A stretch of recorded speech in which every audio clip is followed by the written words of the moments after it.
صلو علی الحبیب صلی اللہ تعالی علی محمد۔ دنیا بھر میں جس طرح ایک برائی اور بے حیائیاں پھیل رہی ہیں اور جس طرح بہرہ روی کی قوم شکار ہو رہی ہے، ہمیں وہ کیا ہمارے اندر وہ خصوصیات ہونی چاہیے، وہ جذبہ ہونا چاہیے جس سے ہم اس برائی کو ختم کرنے اور بے حیائی کو ختم کرنے کے لیے ہم اپنا کوئی کردار ادا کر سکیں؟ ہمیشہ یہ یاد رکھیے کہ ترغیب کے لیے سراپا ترغیب بننا پڑتا ہے۔ باپ سگریٹ پیتے ہوئے اگر بیٹے کو بولے گا نا سگریٹ مت پی، تو بیٹا چھپ کر پیے گا کہ ضرور سگریٹ میں کوئی خوبیاں ہیں جیسے باپ مجھے محروم رکھنا چاہتا ہے۔ اپنے وجود سے شروع کریں، اپنی اصلاح کرتے ہوئے بے شک دوسروں کی بھی اصلاح کی کوشش جاری رکھے، لیکن اپنی اصلاح کو نہ بھولے۔ لما تقولون ما لا تفعلون، وہ بات کیوں کہتے ہو جو کرتے نہیں۔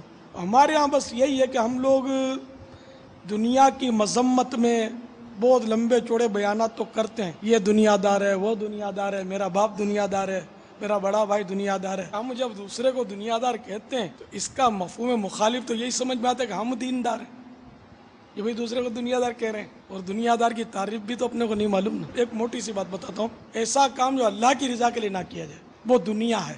ان معنوں اگر آپ بتاؤ دنیا داری سے بچا ہوا کون ہے؟ یعنی اگرچہ وہ گناہ نہیں ہے، مباح کام ہیں اس طرح کے جو آدمی کی نیت ہم کرتے ہیں، تو اچھی نیتوں سے مباح کام مستحب کا درجہ اور عبادت کا درجہ پا لیتے ہیں، جبکہ اس میں نیت بھی اللہ تعالیٰ عطا کر دے کہ نیتیں مل جائیں۔ بعض کاموں میں نیتیں نہیں ملتی، تو اب جس کام میں اچھی نیت نہیں ہوتی اور وہ اپنے اصل حکم پر رہتا ہے مباح ہے، اس کام کی حد تک تو ہم دنیا دار ہوئے نا۔ تو بہرحال عرض یہ کر رہا تھا کہ ہم اپنی اصلاح کریں، اور اپنی اصلاح اسی صورت میں ہو سکے گی کہ جب ہمیں معلومات ہو، علم دین ہم رکھتے ہوں۔ اب بچنے کا جذبہ ہے، علم نہیں ہے تو بھی اندھا جو ہے وہ اور آنکھ والا یعنی جو انجانا ہو، دونوں ایک ہی اس میں آتے ہیں۔ واللہ تعالی اعلم ورسولہ اعلم، صلی اللہ تعالی علیہ وآلہ وسلم۔